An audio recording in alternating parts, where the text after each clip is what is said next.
Yeah, I would have written you a shorter letter if I had more time.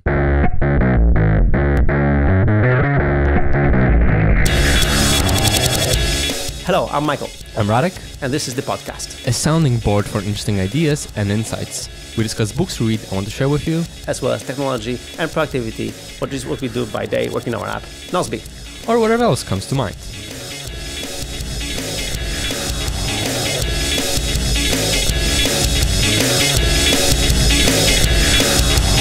Exactly. And today we meet again. For some strange reason, it's really inexplicable how come we record so many episodes in person. Yeah, it's like when we decided to start recording on YouTube. I think sometimes we like if we just start attracting these opportunities to meet each other instead of recording via Zoom. Yeah, I think it's just a statistical fluke. Yeah, I think so too. But yeah, that's nice. Yeah, so that's true. If it goes well, then it looks like this episode will be published on May 23rd, so on the 3rd anniversary of the podcast, of the inception of the idea of the podcast. All right. So we did at the 100th episode a celebration of 100 episodes. Let's not do that again. Let's do something different, something unusual. Yeah, let's go back to the basics, because the idea of the podcast was actually that we wanted to chat anyway. Yeah. And we thought, if we're going to chat about topics that interest us, let's just record it, and maybe somebody will just benefit from it anyway, from listening to how you call it? Two dudes talking. Yeah, exactly. Right. So today we have something special, something different, because I'm preparing myself for a speech at infoShare conference in Gdańsk, where I'll be giving this in English because the conference is international. So I'll be giving it in English, which is good. And I'll be talking about no office. Yeah. And the thing is that I prepared the first draft, the first mind map of my presentation, and I already discussed it with you on our Nozbe reunion, and you gave me lots of feedback.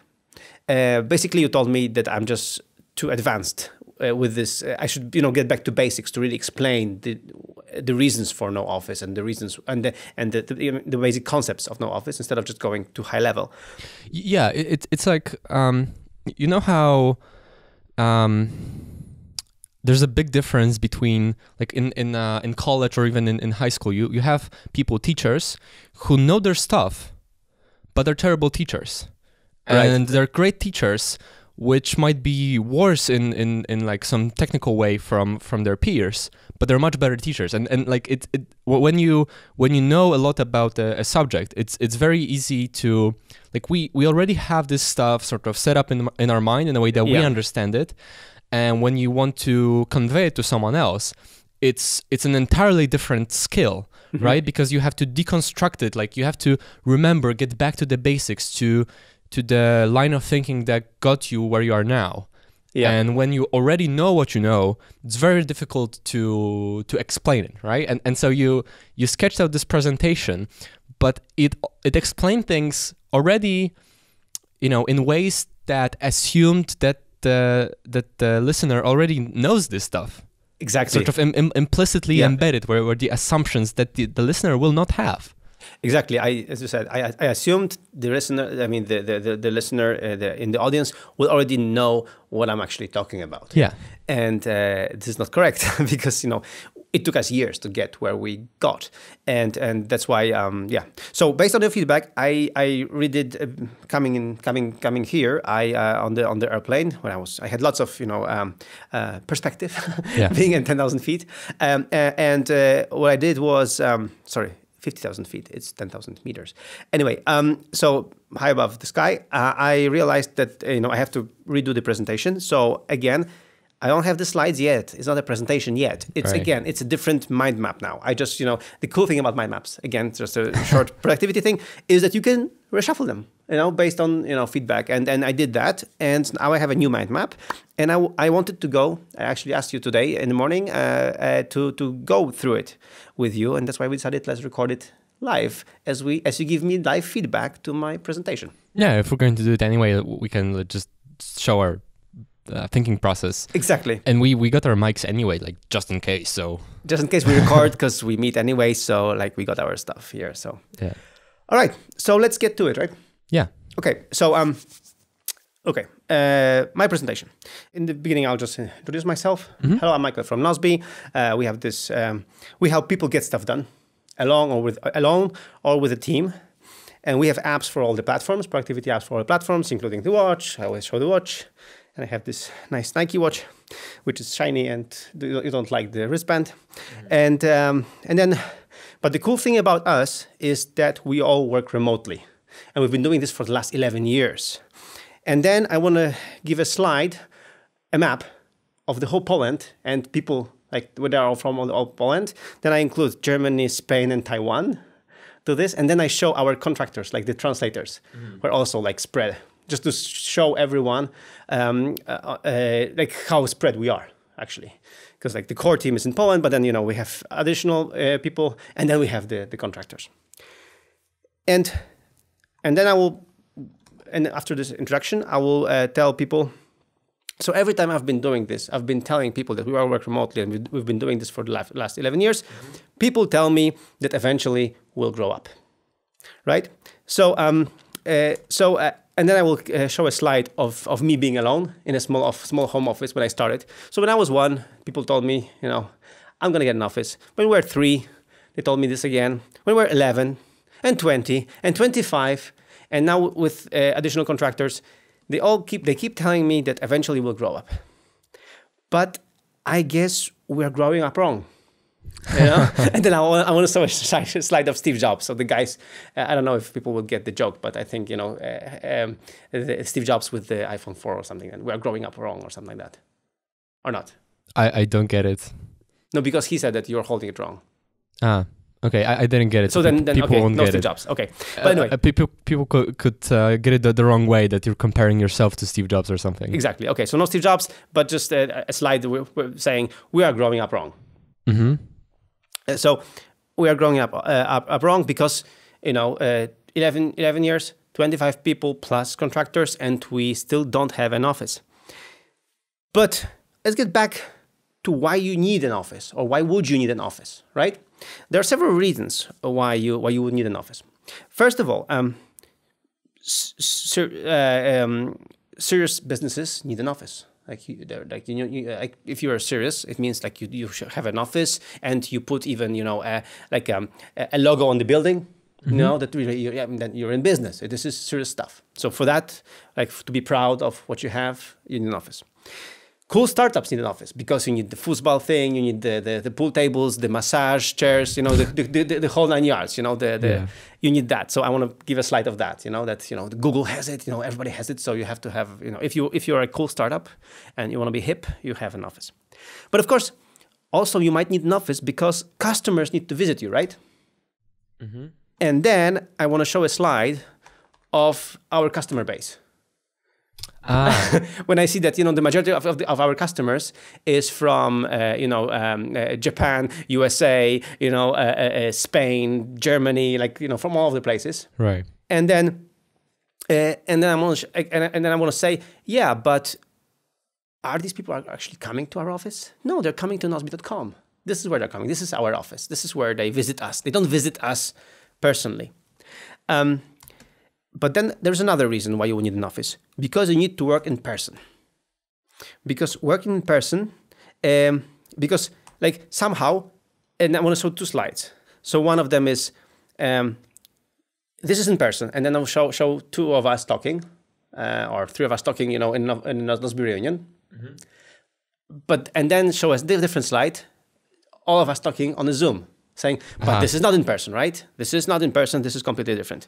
So for some reason, the previous slide is what really works in some people's minds, and this kind of slide is not in person, and it's not what counts as working. Right. It's this is a good idea to juxtapose the 2 things and be like, so according to most people, this is work. Yeah.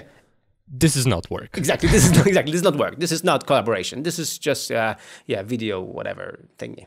Okay, I'll stop you for a moment. I want to get back to the place where you were talking about growing up.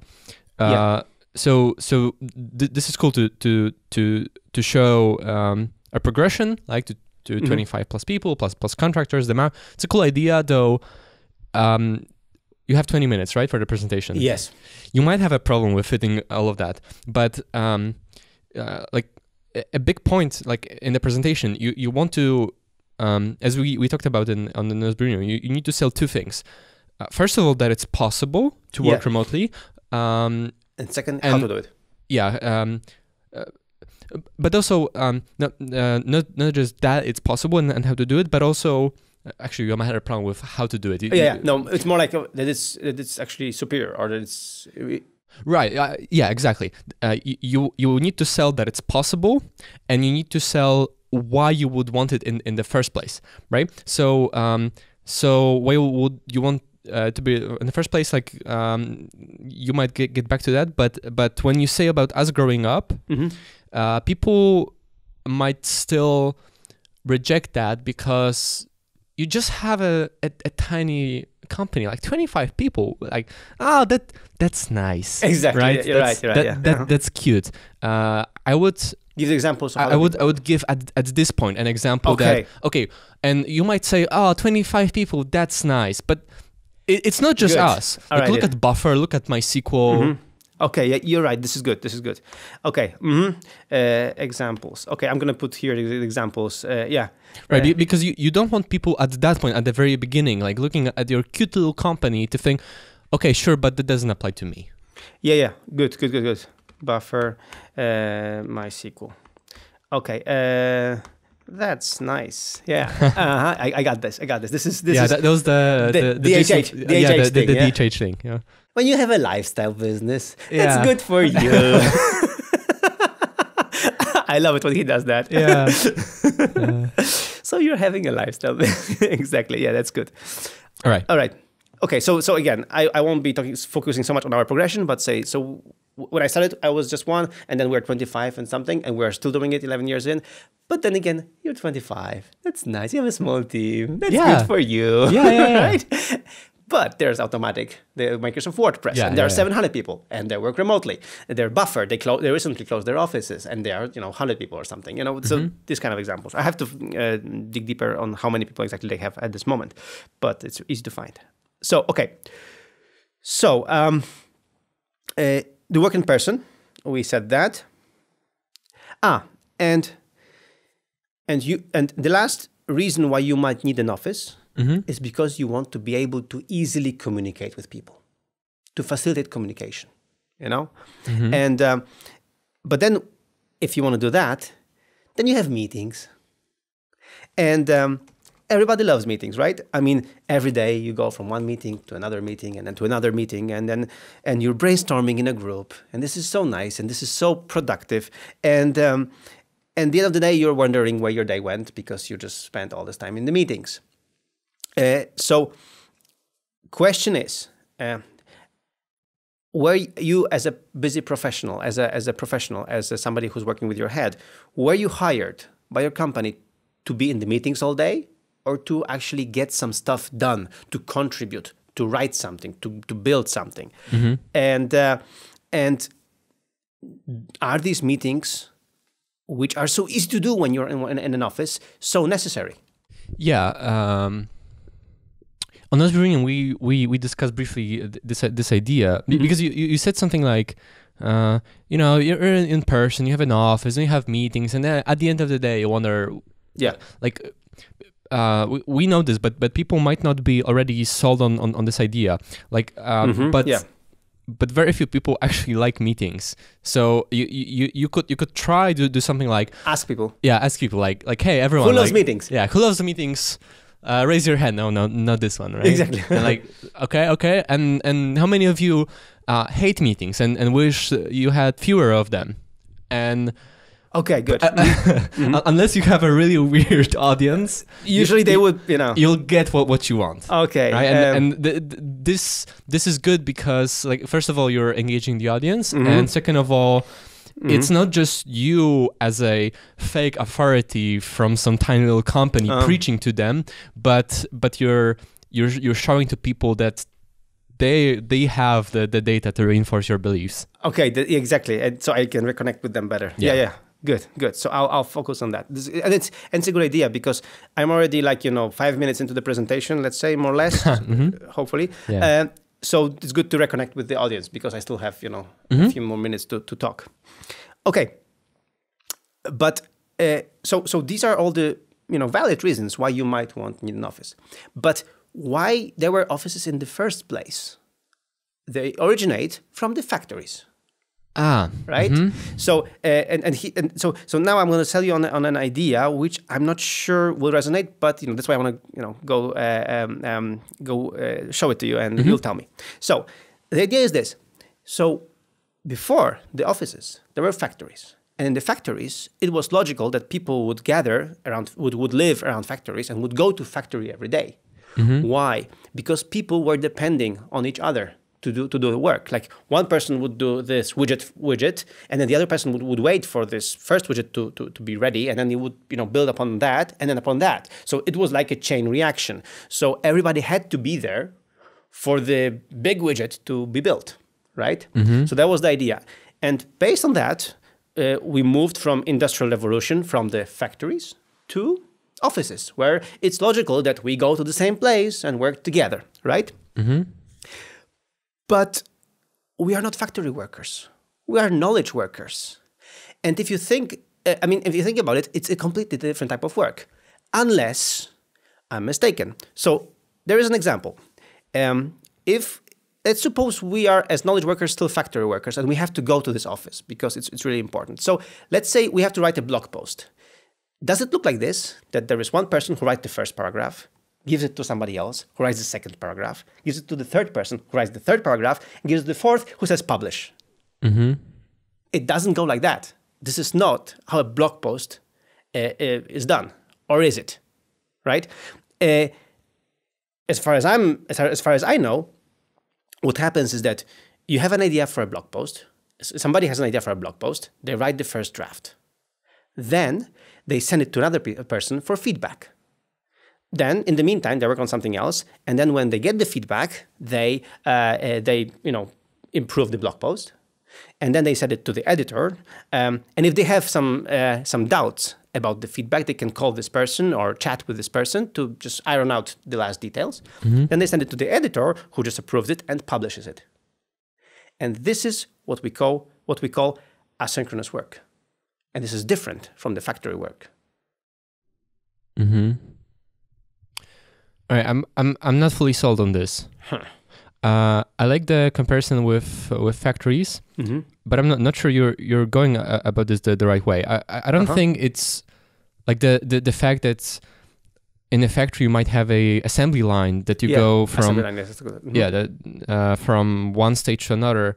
Like that's not the point. Like that's an irrelevant detail. The relevant detail here is that in the pre-information age, when the work was mostly industrial in the factories, you built physical things, so you needed to be in one place. Like the assembly line is an implementation detail. The point here is that the work was physical by definition, so there was no other way. Yeah, but on the other hand, the fact that so many businesses keep insisting on having an office, it's like they really need people to be there, because otherwise the work won't happen.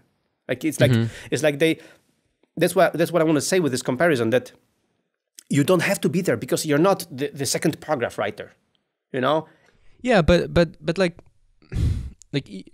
no one actually works like this. So the comparison it doesn't strike insightful to me. But I would just go about the physical thing, that before we did what we did today, before there was the internet and blog posts and building software, we had the industrial revolution, and we had factories where we built all sorts of widgets, right? And then by definition, you had to be in one place to do things together. And cities grew around that. People lived close to the factories. People worked together in the factories. You can mention this just in passing that you had the assembly line where one thing went to another, but then different kinds of work started to appear, and we did it physically also, because that's how things were done, and we didn't have the technology yet. The assembly line seems relevant. It's just that this is the way things used to be done because it was necessary, and then there wasn't the technology to allow people to collaborate together, not being in one place. Okay, so you would say that I wouldn't just do these examples because the assembly line reference people will not resonate with that. So I would mention all this, but now we have technology, but we are still stuck in this thinking that despite the we have the technology, as I showed in the previous slides, this is work, this is not work. Yeah. Right. So I can get back to actually put the slide again. Yeah, and that, yeah, actually getting back to a slide is a cool presentation trick, because you can seed an idea and then you explain something and then I get back to the idea. Yeah, get back to it. Like now let's think again. How is it that this is work and this is not work? What's really the difference? Yeah. Right. And then you could try maybe then like getting back to the details, which is what you said before. Now let's ask ourselves the question: what is work? Like, are you paid to be in the office, or are you paid to do some kind of use work? Your brain. Yeah, exactly. Right. To like just destroy the assumption that the office is a necessity, and just show that it's just a tool. It's just the way things used to be done because there was no other way, but now there is. So I have here another part where I reference this blog post thing, but I can skip the blog post thing. But I think this part is still relevant. So let's see if this goes. Right. If it doesn't, we'll remove it. So the idea is this. So as you said, how does this work? So for example, so what's critical for work to happen right now at this day and age? What is critical? So is the expensive, fancy office with a nice logo critical for us to be working together? Well, people just need a comfortable place to work.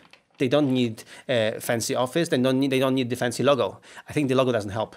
At least not to the person who's doing the work, instead of the ego of the CEO. Yeah, let's not go there. You might have CEOs in the audience. You don't want to annoy them. Yeah, but like is the office what causes work to be done? Exactly. Okay, is the does the office cause work here? Exactly. So and again, the problem with many offices is that they're in open offices. Open offices are open. They're like, there is no barrier. Like, there are people sitting next to each other, and many people argue that this lets creative flows going. The ideas happen, right? But is this open office, or is this open office environment really critical for the work to happen? I think it's quite the contrary. We as knowledge worker need more calm, need more peace, need more focused time, and not an open office when it's just noisy and you cannot focus on just writing one bloody paragraph, right? And again, if I'm writing, for example, a blog post, again, I'm going to reference this, but maybe not. But okay. Let's say if I'm writing a blog post and I need feedback from my colleague about the blog post, do this colleague need to be physically in the same space? Or can I just post the blog post as Google Docs or Dropbox paper, document, and the person can, just give me feedback there? Yeah.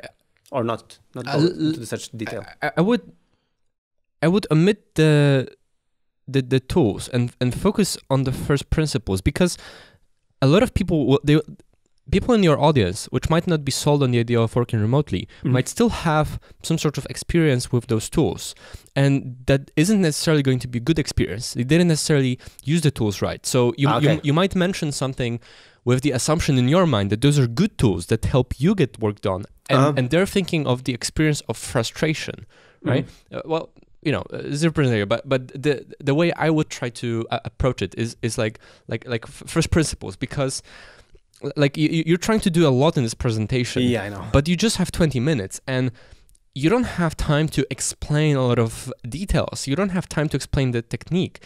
I would focus just on rebuilding the assumptions, because that's like it's very difficult in 20 minutes to even sold people on the idea that it's possible and it's something they want. Exactly, right? It's something they want. Yeah. So I wouldn't focus at all. I wouldn't even mention the tools. I would just say, is like with the blog post example, right? Do you need the feedback from your colleague or do you need his body to be physically near you? Okay. What is it that you need? What is it that you need? Yeah, that's good. Yeah. His body or his feedback, right? Yeah, exactly. His body seems a little bit, yeah. Yeah, I don't know. Maybe that's a good thing, right? Just like spice it up. Yeah. Okay. Well, not spice it up, but like be so so blunt about the so blunt about this that people see how ridiculous it is. Right. And not try to calm them down too much. So exactly. If the two people collaborate, what do you need? Do you need this person's body next to you to work, or do you need their feedback? You know. Yeah. So that's the thing. And then last question: was the meet? If you're working together, is the meeting really necessary? Do you really need to meet first, or should you just first, deliver work to each other, and then, if necessary, meet? Like put the meeting at the end instead of the beginning, which is what people tend to do when they're together in the same physical space, because it's kind of easier to interrupt each other. I think people won't get this exactly. point. That's too much. So I would leave that out, because now I have this. Okay, so I think after the physical thing, it's good. You need the feedback. So welcome to asynchronous work, the future of work. So this is how the work is done, where it doesn't matter where you are. What matters is what you're working on. So that's the first principle. Second, your coolness as an employee and as a colleague is judged by the quality of your work, not by the outfit of your clothes in the office. Okay. By your appearance, right? When your productivity is judged by how much you get done and how loud, and not how loud you are on the meetings at the office. Like this is, so I'm going to give these kind of principles. Yeah, because that's the principles, right? Yeah. Like what is it that we're focusing on? Exactly. When you're mindful of people's time, you use modern tools to get feedback from people, instead of just tapping them on the shoulder and interrupting them. This is another one, which is, I'm repeating myself a little bit. When basically you don't interrupt each other, but you connect better through good work. So I can actually remove that. I can, I can actually remove that. I can say that when you connect with your peers, with your colleagues, on a higher level, by constantly challenging each other and and showing each other good work, instead of having coffees all day. Yeah. Because so before I'm doing it wrong. But what I'm getting at is that in our experience is that because we show up with work, we don't show up just empty-handed in our offices. We show up with work. If you want to talk, if I want to ask you for feedback, I have to deliver you something to ask feedback for. So what it means that in our environment, we have noticed that we respect other person more by what they deliver, and we connect better. We are better friends in the office with people who are good workers. What office? Yeah, I mean, in our company, that are good workers, that we respect each other more when they deliver good work, not when they're funny or have send nice gifts or whatever. Like this kind of different dynamic, Yeah, you have to. I like where you're going with this. The comparison in the culture, but this what you're saying, that this is key. That what you're getting at is that when you have the office, a lot of appearances matter. When you don't have an office, when work matters. When you're like, I want to use this phrase, but when you're starting from first principles and what you really want to do is just to do work, to make a company that does work and not have people in the office physically when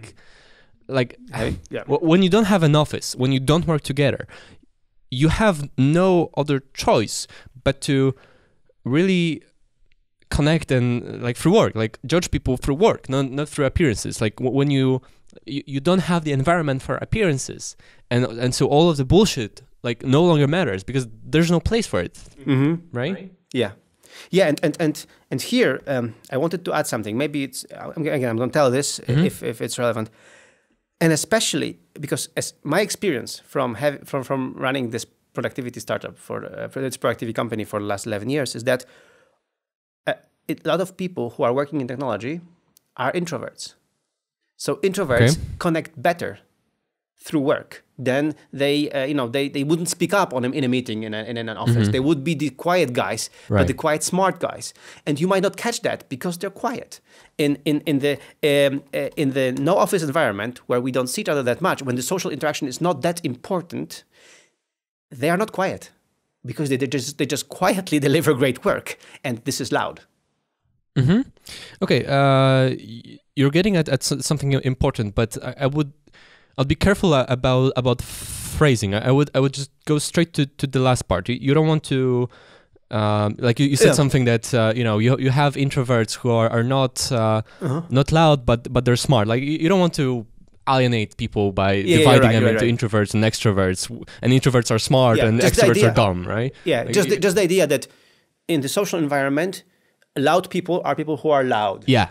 In the non-social environment, like in no office, people are loud with their work. Yeah, that's the thing. That's really good. That's really good. Yeah, and that's great. That it doesn't matter if you're loud. It just matters if you deliver quality work. Yeah. Right. And so it being an introvert or an extrovert doesn't matter. It doesn't matter. It's just exactly. So it just reinforces my previous argument by saying that in the sort of appearances are and here with the work, and you have to get more respect from that. And then so I would compare it again to the meeting. In the meeting, many people are loud, and you think they are the best ones. But if there is no meeting, if there is no social interaction, the loud people are people who are just delivering great work because the great work. Yeah, I would focus on that because. Probably most CEOs tend to be rather extroverted, and so you don't want to sound like, oh, okay, what he's trying to do is build a company for introverts. Like I'm not interested in that, right? Like I want people to be like me. Like you don't want to send the wrong message. Just focus on this part that it doesn't matter if someone is loud or not. It just only work matters. Exactly. So when I do that, I talk about this. So I'm going to rephrase that and. But the beginning was good, right? That where it doesn't matter where you are, it matters what you're working on. So I'm going to just be calmly getting to this moment, and then when it matters is that how loud. It doesn't matter how loud you are at the meeting in a social environment. It matters how loud you are with delivering great work, because because great work speaks for itself in a non-office environment. That's really good. The great work is loud. Yeah, that's a good. That's a good phrasing. Like people are loud and the work speaks for itself. That's I like that. Okay. So we are there, but there is a problem, and there is a fundamental problem with this kind of approach. If there is no office, there is no control. There is no control, and there is this good German saying: "Vertrauen ist gut, aber Kontrolle ist besser." So trust is good, but control is better. You don't have to brag about knowing 4 languages. That's true. All right. Okay, so the trust is good, but control is better. But in my book, and we'll learn it from Michał Szafrański in his book, Zaufanie, actually control is good, and it's important, but trust is better. Because even in an office, you're not looking at all the screens all the time. People might be on Facebook for what you care. You don't know. Like you think you know. You have this illusion of control, but you actually don't have a control, right? Yeah. And especially this gets awkward because you think if this person is sitting in the office, they have to be working, right? They have to be working. So you focus on the wrong thing, on him sitting on his butt in the office instead of delivering him good tools to deliver great work. So that's the idea. So I would argue that in an office, you have the illusion of control. And this illusion of control gives people peace of mind. When you switch to a no office environment, when you let people work remotely, you have to trust them. And they have to trust you. And this is a much, in my experience, this is a much stronger bond that you have in the company. Because if you cannot trust, because very quickly you can find out if somebody is trustworthy or not. Yeah, I agree with that, but you might be like trying to sell people on too many ideas at once. I would just focus on the fact that when you don't have an office, the only way for you to control someone is to see the quality of their work. Okay, so get back to the reinforced argument. And wait a second, isn't that what matters? Right? Okay, like, right.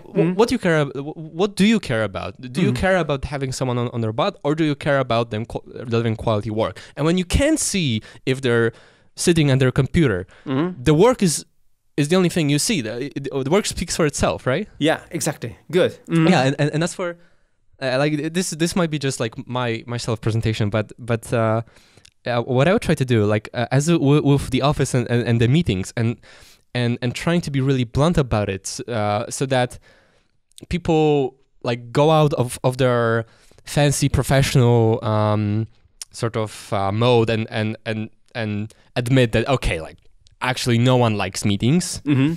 I would maybe try to do something similar here, that when you're a manager in a company and you have an office and you see people in the sitting in front of their computers, then you know that they're working, right?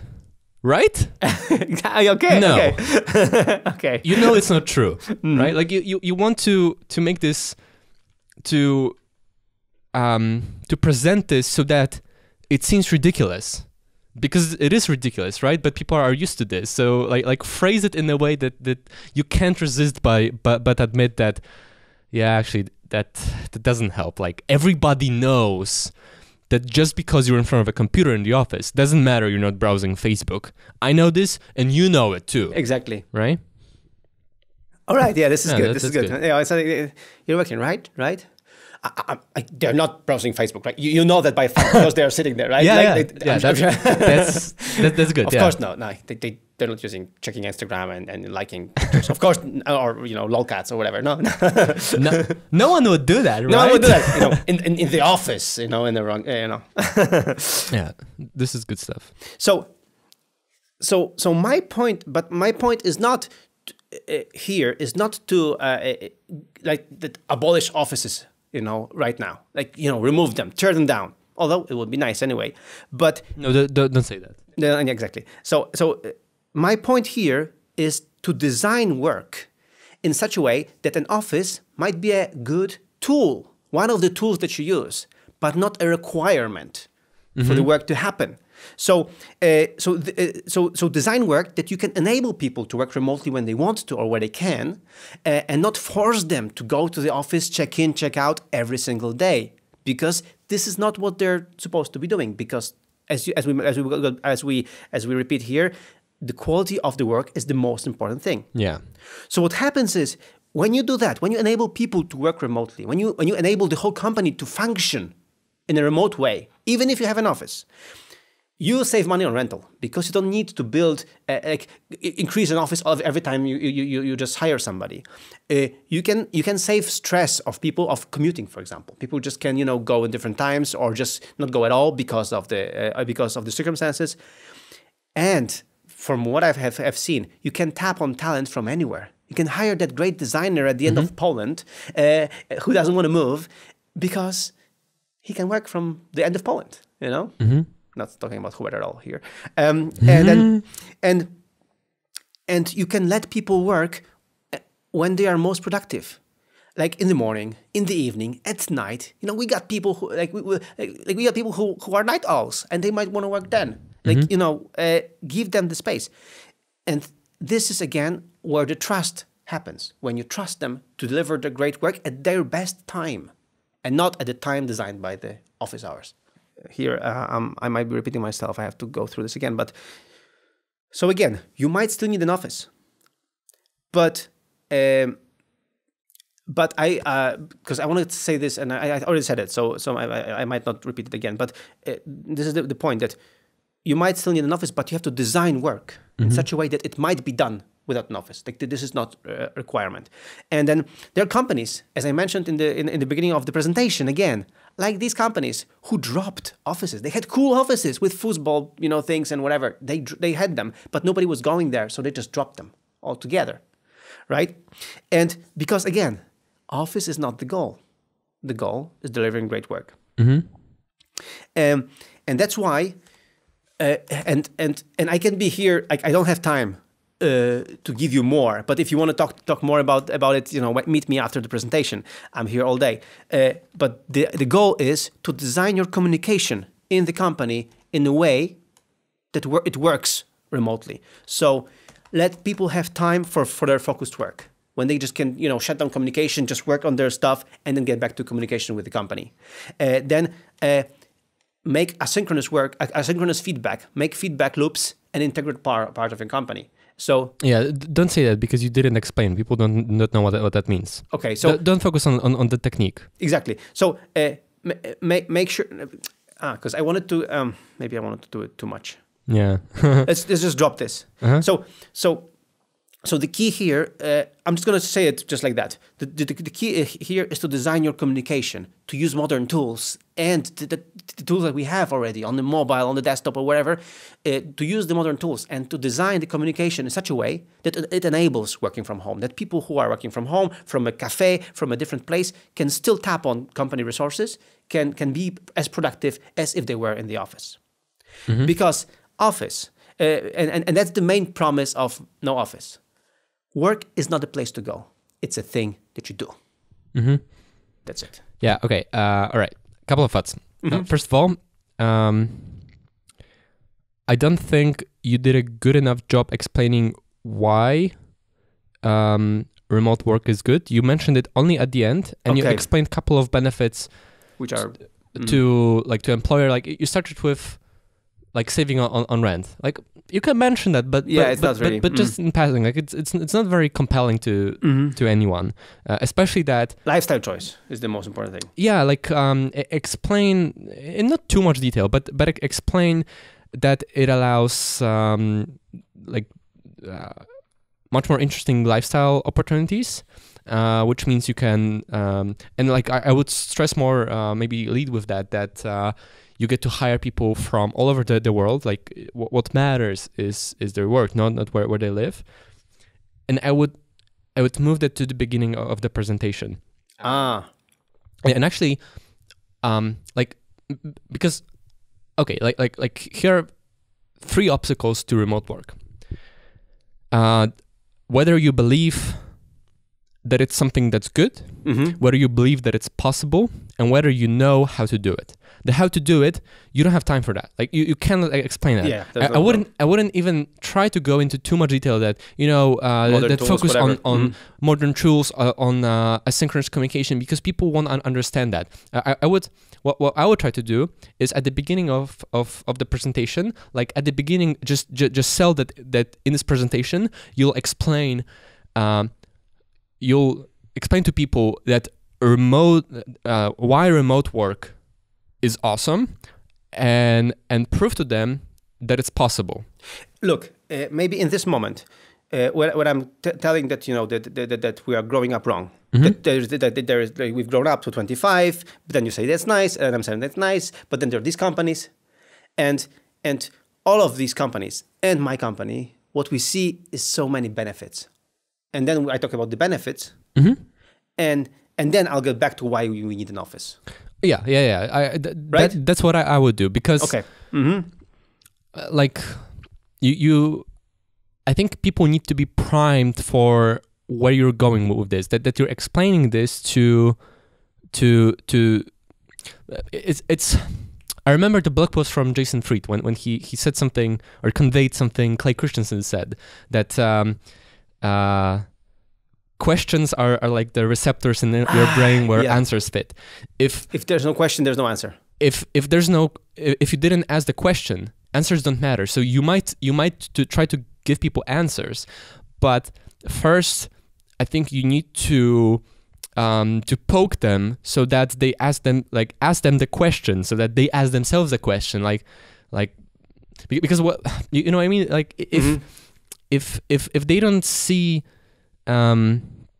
that their benefits, if they didn't ask themselves the question, is remote work actually a good thing? If they didn't ask themselves the question, is remote work even possible? Yeah. Right? You might try to explain that. So if you say that, you'll show them why it's good and why it's possible, then there's more chance that the answers will resonate with them. You're right.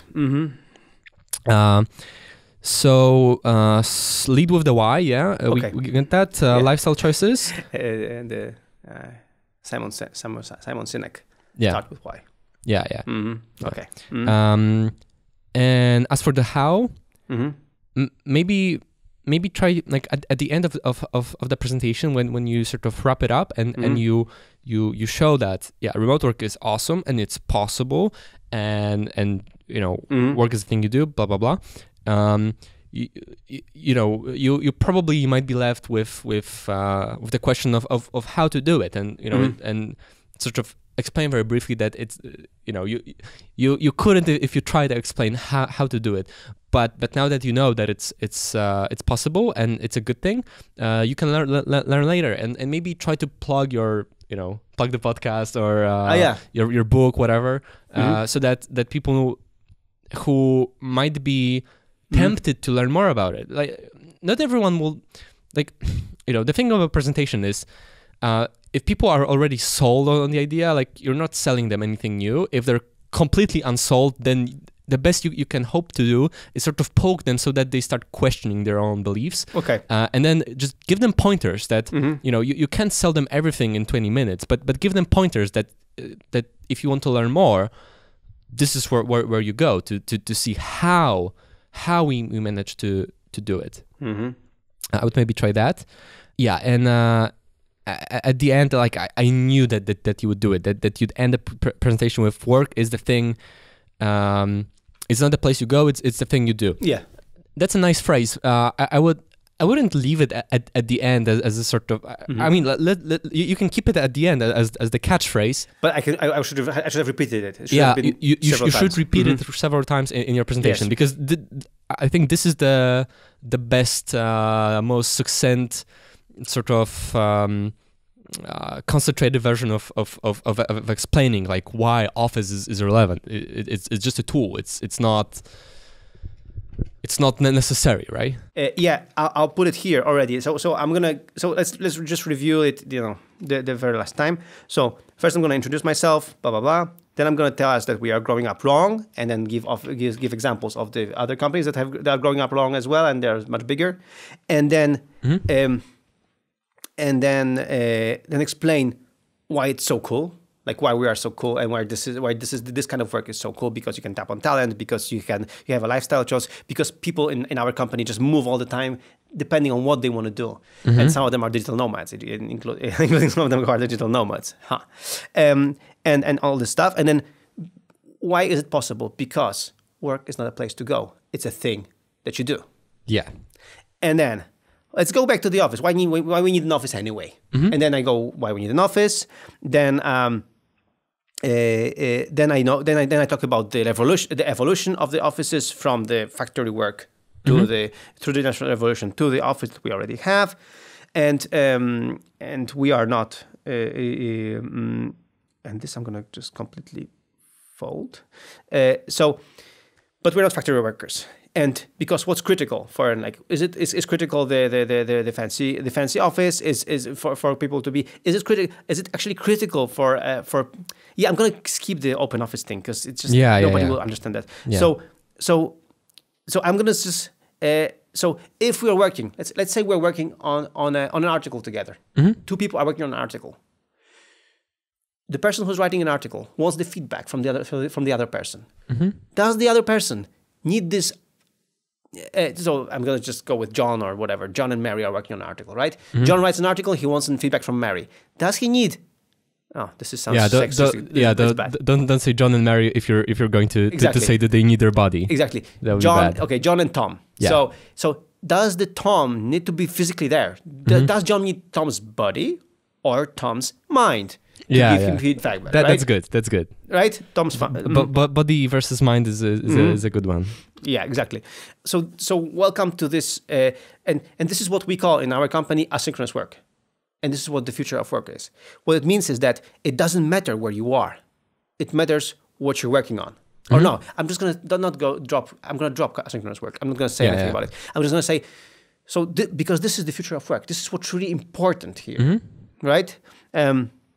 So asynchronous is gone. Don't introduce too many concepts and words. This is so hard. Yeah. I would have written you a shorter letter if I had more time. Exactly. Welcome to the future of work, where it doesn't matter where you are. It matters what you're working on. Mm-hmm. When the coolness of you is not judged, is judged by the quality of your work and not by the clothes you're wearing in the office, right? Or by your appearance in the office. When your productivity is more judged not by how loud you're on the meetings, but how loud your work is. And so I'm gonna what the difference between no office kind of work and an strict office-based work is that in an office, in the physical office, the appearance matters more, and in the no office environment where you don't see each other, there is no appearance. The productivity matters. The productivity is louder than words. The work you in an office, you might be loud on a meeting, and proving that you're a good employee, because but in a no office environment, when you work remotely, your work is louder than words. When you deliver great work, it's loud. People hear it because people see it, right? And the best part is that what we've learned over the years in our company is that we connect better with people who are just great workers. We trust them more. We respect them more. And then I'll say, but there's a problem. If there's no office, there's no control. And then I talk about the control briefly. Then I'm going to say that if you're on in the physical space, you must be working, right? I mean, of course you're not watching browsing Facebook, right? Slow down. Slow down. Exactly. So you're not browsing Facebook. But again, what matters is not that you're sitting there. The quality of the work matters if you're delivering work. So in an office, you have the appearance of control, appearance of knowing what people are working on. Yeah. But when you don't see each other, the only way to prove that you've been working is delivering results. Yeah. And then, so again, going back to the office idea, office is not a goal; it's a tool. You might still need it, but it's an optional thing. You might need to be there, but I would argue that you should design the way you work if there was no office. That you could enable everyone to be productive from any place, regardless if you have an office and if you must have an office or not, right? Yeah, in places like this, like you're going in the right direction, but like the exact phrasing is to be improved. So, for example, here, maybe I would focus on a different benefit that will resonate more with an unprepared audience, especially if that there's going to be like primarily you have to sell this idea to CEOs, not to employees who are thinking, yeah, it would be great to live somewhere else and be productive, but their CEO might not necessarily care because they might not necessarily see that it's also good for them. So in saying that, design works such that as if the office didn't exist, so that, and here like insert a different benefit that's more relevant to them. For example, design the work as if the office didn't exist, so that you can, for example, hire people from anywhere in the world, right?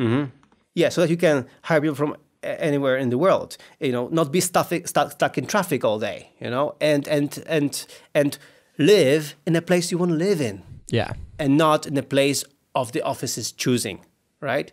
And there are other benefits, as I mentioned in the beginning of this presentation, that why it's great. So no, I'll just put a few things and that's it. Yeah, I'm sure like after you start rehearsing, it's gonna be better. You'll have to cut out a lot of things. Yes. A lot of craft.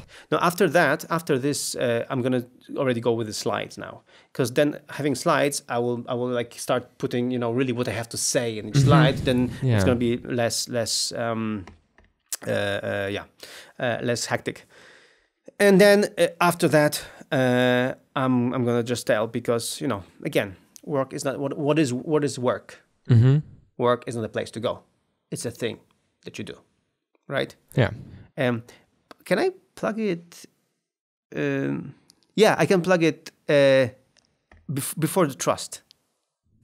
I can say that, people are loud, whatever, and then, because again, work is not a place to go. It's a thing that you do. But there's a problem. There's no control. And then I think about, So I have 3 moments where I plug this. In the beginning, after this, and then after the first part, after the second part, and then at the end. And today I don't have time to explain how to do work. But just follow me. Here's my link. Go check out our blog, our podcast, where we just discuss this all the time. So, and if you have any questions, I'm here on this conference the whole day. So just talk to me. Yeah. Just make sure you phrase it right. Yeah. So that people don't receive this as you just as a sales speech, so that people don't have the impression that you just want views or that you have, like, I don't know, like a lot of people in the internet that do presentations and try to sell you different ideas. You can easily become skeptical to those sort of people being on conferences because a ton of those people have a book to sell you, have a seminar, have a webinar. Like they have all sorts of stuff and products to sell you. So, and you don't, like, your product is yeah, but I mean there's a podcast where you can just listen to us, and your product is a tool. It's not direct. It's related to this, but not directly. It's you don't want to, you're not selling people of the idea of no office so that you can benefit from it. Benefit directly from it by selling them, 4-week seminars where you teach them how to actually work remotely. Yeah. Right.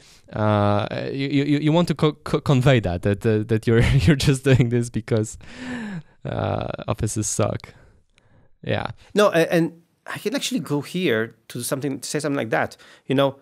Wouldn't it be great if people would just be able to work from anywhere?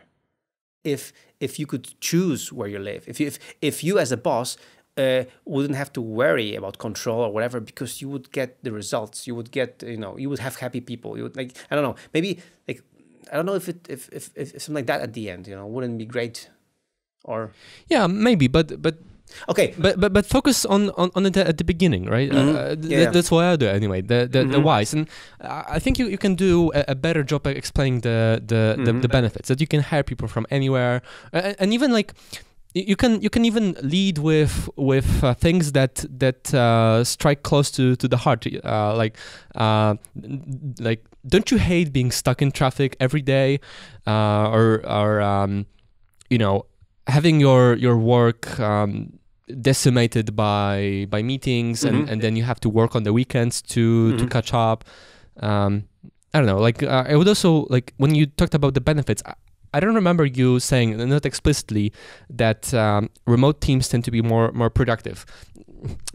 Okay, maybe I wouldn't say that explicitly because people might not be sold on the idea, but maybe phrase it as in our experience, working, maybe not in our experience, but I have this in this why do you need an office? Over there, I talk about meetings and stuff. Let's it's after that. It's done. It's done. It's good. Fine. Okay. Anyway, thanks. I think with that, so this is how the feedback loop works. So now I got your feedback. It's already in there. Now I have to move to the slides, because now it's just so much stuff that I need to put them in slides to really make sure, again, to cut out stuff.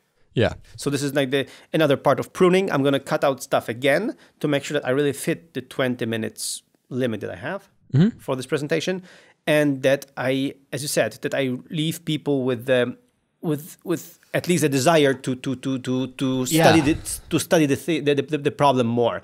For me, because the ultimate goal for me is to tell them, so it's really possible. Right. So yeah, exactly. Like in general, the big key of my feedback is don't overdo it. You just have 20 minutes. You're trying to do too much, and that won't work. Yeah. focus very strongly on the basics. Like for me, I think it's the 2 points that people don't get is why it's a good thing and that it's even possible, right? Because like, you won't be able to do much more than that in 20 minutes. Okay. I'm gonna, I put these questions here at the very beginning for myself, so as a mental note. All right. Okay. Well, yeah. It's gonna be. Yeah. Do we end here? We're about an hour in. Yeah. Thanks for the feedback. It's gonna be a tough. When I submitted my, when I was a call for speakers, when I submitted this, I thought it's going to be easy because, I know so much about it. It's going to be so easy for me to do the presentation on this. Yeah. But I have never done a presentation on NoOffice before. I have done lots of presentations on our way, on the history of Nozbe, which you don't want to hear about because you're just tired of it. So with that, I have that ironed out. When people ask me to tell them, to inspire them with our history of Nozbe, of our company and whatever, this, no problem. I can give you any presentation night and day. But this is so much difficult, so much more difficult because we've been through this. We keep iterating and we know so much about it. And then again, I have these 20 minutes to sell people on an idea. Yeah. The fact that you know so much is not necessarily helpful, exactly. Right? Because you're already entrenched in that line of thinking, right? Yeah. I put asynchronous work as if everybody knows what that means. Yeah. And no, people don't. So and when I did an outline on just asynchronous work for a future blog post. We won't link it in the show notes because I'm sure it won't be done by the end when this episode airs. But when I just did on the asynchronous work, an outline to explain what it is, what are the benefits, and whatever, it was such a mind map. Yeah, it's just so much stuff. So that's why I cannot cram, as you said, too many, and especially too many phrases that people might not understand because they will just be those off. If they Yeah, like you in the first draft of your presentation, you had the idea explained of the pyramid or the hierarchy of communication, and like this is just too advanced. That's not just too advanced, but it's like people came to this conference for the totality of it. Yeah, they didn't come here just for you. Exactly.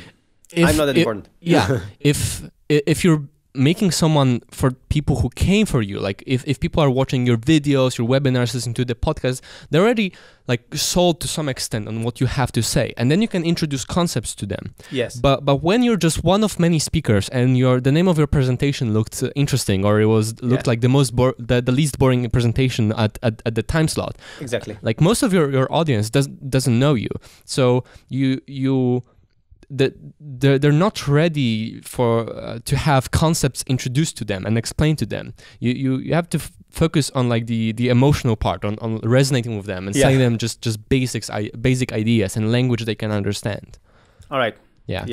All right. We should cut here because this will be a long episode. Yeah. I hope it's interesting. Like this is, let's see how I'm sure some like pauses will be edited out, but in general, like this is live. This is unedited. Like this is unprepared. Exactly. Yeah. This is just you haven't seen my mind map before. Yeah, so. yeah. This is raw sort of our feedback loop, which is actually interesting because this is in a larger group, but this is what we do every week on Design File. Like we fight like this. Like we're very direct. Like you know when we work together, we don't try to apologize to each other for with all due respect. Yeah, because like this is not why we're here. Again, we're here for work. So So when I don't like something, I say don't say that, right?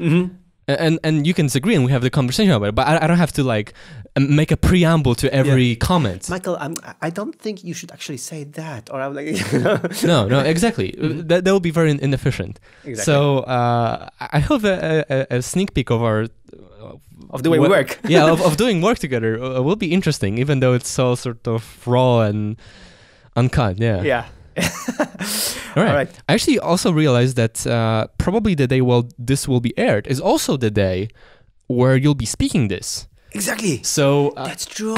so on the day of this being published, there will be like behind the scenes. yeah, that's the behind the. Yeah, you could plug that actually. Yeah, exactly. And yeah, I can say that on the stage that today we'll air this episode on the podcast where actually I was giving the I had the whole feedback loop on this presentation. Yeah, I would say just like feedback loop, at the very end just briefly say that because that's like unrelated to your Yeah. presentation. Yeah.